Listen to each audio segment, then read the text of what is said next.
Hello everyone, welcome to Chetna सूज commerce classes. आज हम इम्पॉर्टेंट टॉपिक नेक्स्ट बहुत ज़्यादा जो माइक्रो का है वो है थ्योरी ऑफ डिमांड। आज उसको यहाँ पर डिस्कस करेंगे। तो हमारा जो नया चैप्टर है that is theory of demand. बहुत इंपॉर्टेंट है ये हमारे लिए कॉन्सेप्ट, इसको अच्छे से अंडरस्टैंड करेंगे और बहुत इंटरेस्टिंग भी है, टेक्निकल नहीं है, अच्छा है, इंटरेस्टिंग है, ध्यान से समझें इसको। तो सबसे पहले तो अगर हम टर्म डिमांड को समझें, डिमांड को समझने के लिए पहले एक टर्म और समझते हैं, डिज़ायर। अब इसको अंडरस्टैंड करते हैं। सपोज़ मेरी डिज़ायर है BMW लेना, छोटी सी डिज़ायर रखी है, एक BMW लेंगे। तो अगर वो डिज़ायर ही है, क्यों? क्योंकि वो मेरी सिर्फ एक सोच है। If I do not have sufficient money to purchase that desire, that car. तो डिज़ायर का मतलब क्या हो गया? एक विश, एक ड्रीम जो आप पूरा करना चाहते हैं। अब उसको डिमांड में कैसे कन्वर्ट कर सकते हैं हम? अब इसी BMW को परचेज़ करने के लिए if I have sufficient money then this desire will be turned into demand. तो यानी कि सिंपल लॉजिक हो गया कि डिमांड क्या बन जाएगी? तो demand refers to desire for a commodity, desire for a commodity, जो अभी आपको मैंने समझाया कि किसी भी कमोडिटी की आप डिज़ायर ड्रीम करते हैं, बैक्ड विद, यानी कि उसको पूरा करने के लिए backed with sufficient purchasing power.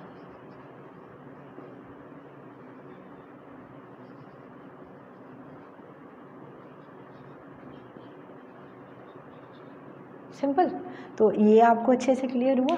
एक डिमांड मेरी क्या होगी? जब मैं किसी कमोडिटी का ड्रीम करती हूँ और उस कमोडिटी को परचेज़ करने के लिए if I have sufficient purchasing power then that desire will be converted into demand.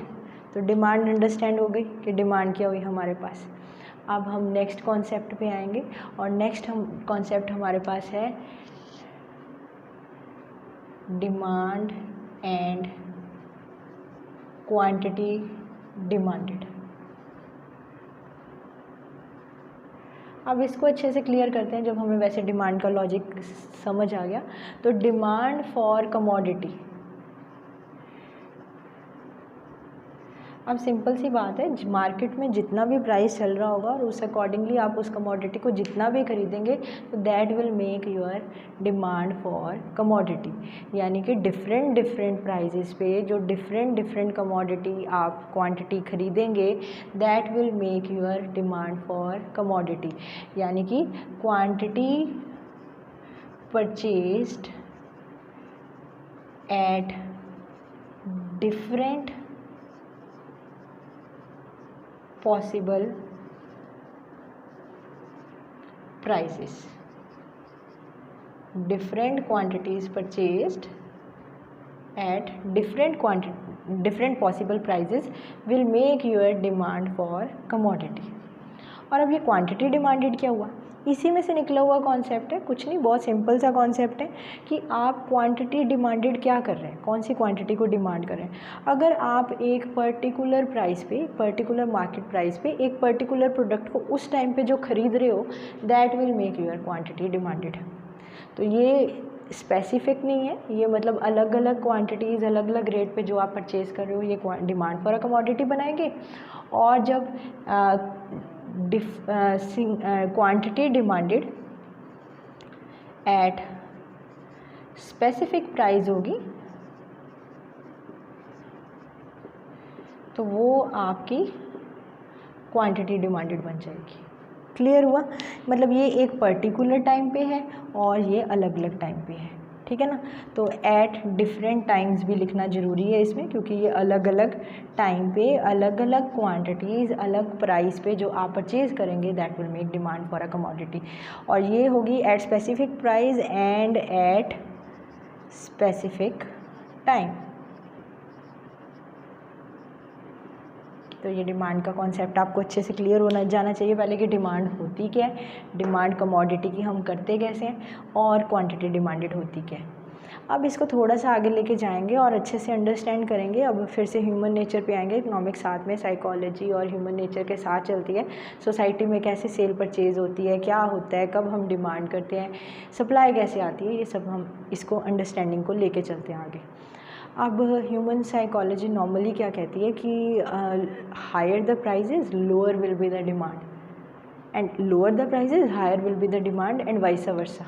Routine में भी अगर आप कुछ भी देखेंगे, अपने मदर को देखें या किसी को भी देखें, अगर कोई वेजिटेबल परचेज़ कर रहा है या कुछ है, तो आप वेंडर के पास भी जाएंगे तो आप रूटीन एग्जांपल में भी देखेंगे कि if they are buying 2 kg of anything they will reduce little of the price, and if they are buying 1 kg of anything तो उनके प्राइजेज हाई होंगे। तो ऑर्डिनरी कहने का मतलब है कि higher the quantity lower will be the price, और से lower the price higher will be the quantity, क्योंकि आपको लगेगा कि हमें कम में ज़्यादा मिल रहा है तो आप उसकी तरफ जाएंगे। And this is what the law of demand is, कि lower the price higher will be the demand और higher the price lower will be the demand. Routine में यही चलता है। There is negative relation between price of commodity and quantity demanded. Example, कोई एक ice cream का cup 10 रुपये का है, दिस इज़ हाइपोथेटिकल एग्जाम्पल। तो if the ice cream cup is of ₹10 you will buy 1 cup. If the ice cream cup is of ₹5, definitely in ₹10 you can buy 2 cup of ice cream. That's it. तो यानी कि price घटा demand बढ़ी, price बढ़ेगा demand घटेगी, negative relation. और ये हम लास्ट लेक्चर में भी डिस्कस किया था कि there is negative relation between 2 things then that curves will be downward sloping always. One is increasing another is falling, तो कर्व क्या होता है हमेशा डाउनवर्ड स्लोपिंग। और याद रखेंगे इसको, चाहे जैसे मर्जी लर्न करें, कि डिमांड और प्राइस का हमेशा नेगेटिव रिलेशन होता है, तो इसीलिए इसके सामने जो साइन भी होता है वो नेगेटिव का होता है। There is a negative relation between demand and price.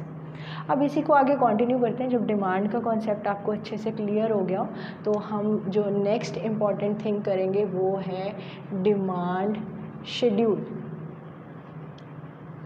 अब नाम से पता चल रहा है कि डिमांड शेड्यूल, शेड्यूल का मतलब एक ऐसा टेबल बनाएंगे हम, और टेबल में 2 तरह के टेबल बनाएंगे, इंडिविजुअल डिमांड शेड्यूल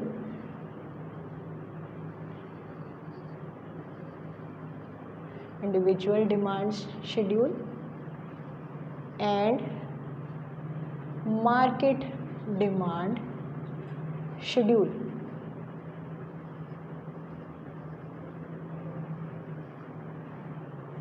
अब सिंपल सा लॉजिक है। अगर हम इंडिविजुअल की बात करते हैं, और इंडिविजुअल साइकोलॉजी को मैंने आपको अभी अंडरस्टैंड करवा के दिखाया, तो इंडिविजुअल डिमांड शेड्यूल में हम जैसे कि यहाँ पर क्वांटिटी डिमांडेड और प्राइस और क्वांटिटी डिमांडेड 2 चीज़ों को लेके चलेंगे, price and quantity demanded. Suppose price zero तो नहीं लेंगे, 1 2 3 4, प्राइस 1 2 3 4 ले रहे हैं किसी भी प्रोडक्ट का कुछ भी प्राइस, तो quantity demanded 5 4 3 2। This is just hypothetical example. तो ये इंडिविजुअल की डिमांड है। अब कैसी डिमांड है कि जैसे जैसे प्राइस बढ़ रहा है तो क्वांटिटी डिमांडेड फॉल कर रही है। Higher the price lower will be the quantity demanded, simple सा। और ये किसी एक्स पर्सन की ले लेते हैं तो ये मेरी इंडिविजुअल डिमांड शेड्यूल हो जाएगा। शेड्यूल होता क्या, सिंपली जब एक आप किसी चीज़ को भी टेबल फॉर्म में पुट करते हैं तो वो शेड्यूल बनाते हैं, और हम यहाँ पर इंडिविजुअल का टेबल शेड्यूल में यानी कि यहाँ पर शो कर रहे हैं individual demand schedule. Next we have is market demand schedule. इसमें हम एक्स वाई 2 की ले लेते हैं। तो एक गिवन प्राइस पे, यानी कि अगर प्राइस यहाँ पर हम वही 1 2 3 4 लें और इस पे एक्स की डिमांड थी 5 4 3 2, इसी तरह से वाई की डिमांड लें तो 4 3 2 1, फॉलोइंग सबकी ही शो होगी। रीज़न बीइंग डिमांड और प्राइस का नेगेटिव रिलेशन है। अब यहाँ पर एक से ज़्यादा लोगों की डिमांड ले ली, और मार्केट डिमांड क्या बनेगी, मार्केट डिमांड बनेगी सम टोटल ऑफ दिस, यानी कि 9 7 5 3। तो this will make my market demand schedule. Simple, यहाँ से मार्केट डिमांड शेड्यूल क्लियर हो गया आपको। Price quantity demanded, price quantity demanded for 2 product and in 2 individuals, और उनको अगर हम इकट्ठा कर देते हैं तो हमारी मार्केट बन जाएगी। अब एक छोटी सी बात और अंडरस्टैंड करवाना चाहूँगी कि जब भी हम डिमांड शेड्यूल या माइक्रो में जब डिमांड को स्टडी करते हैं तो ये इंडिविजुअल या मार्केट डिमांड भी जो है ये रिगार्डिंग वन प्रोडक्ट ही होगी। कहने का मतलब कि अगर हम स्टडी कर रहे हैं से हाथ में पेन है तो पेन का ही एग्जांपल ले लेती हूँ कि अगर पेन है, पेन की स्टडी कर रहे हैं तो यहाँ पर जो हम डिमांड स्टडी कर रहे हैं पूरी इकॉनमी में सारे लोग जो डिमांड कर रहे हैं वो हम क्या कंसीडर करके चल रहे हैं कि सिर्फ पेन की ही डिमांड हो रही है, क्योंकि माइक्रो कॉन्सेप्ट है ना, माइक्रो में हम इंडिविजुअल कॉन्सेप्ट लेते हैं। तो यहाँ पर जितनी भी फर्म्स हैं या जितनी भी मार्केट है वो सारी एक ही प्रोडक्ट के पीछे, और वो इसी की डिमांड को हम मार्केट में भी स्टडी कर रहे हैं और इंडिविजुअल में भी स्टडी कर रहे हैं, बाकी प्रोडक्ट्स को स्टडी नहीं कर रहे हैं। और इंडिविजुअल अगर उसकी कितनी डिमांड करता है, दूसरा इंडिविजुअल कितनी करता है और इन टोटल कितनी डिमांड होती है, इसको हम मार्केट डिमांड शेड्यूल या इंडिविजुअल डिमांड शेड्यूल करते हैं। तो कहने का मतलब सिंपल लॉजिक बताने का क्या है कि माइक्रो में we study only individual project. अब वो प्रोजेक्ट चाहे मार्केट में स्टडी करना हो या इंडिविजुअल की डिमांड में स्टडी करना हो, पर प्रोजेक्ट सिंगल रहेगा, प्रोडक्ट सिंगल रहेगा। ठीक है, तो ये डिमांड शेड्यूल आई होप आपको अच्छे से क्लियर हो गया। और डिमांड शेड्यूल के बाद हमारे पास डिमांड कर्व आएगा, उसको नेक्स्ट लेक्चर में डिस्कस करेंगे। इसको तब तक अच्छे से अंडरस्टैंड करें, इनकी डेफिनेशंस को बुक में कहीं पे भी स्टडी करके देखें, आपको बहुत सिंपल लगेगी, लॉजिक आपको अच्छे से समझा दिया। स्टडी करें, आपको बहुत अच्छा लगेगा, सिंपल लगेगा। आगे कंटिन्यू करेंगे और ये भी कॉन्सेप्ट अंडरस्टैंड करेंगे कि किसी भी कमोडिटी की नेचर के अकॉर्डिंगली उसकी डिमांड कैसे क्रिएट की जा सकती है। तो नेक्स्ट लेक्चर में इसको डिस्कस करते हैं। अगर आज का लेक्चर अच्छा लगे तो please like, share and subscribe ज़रूर करें।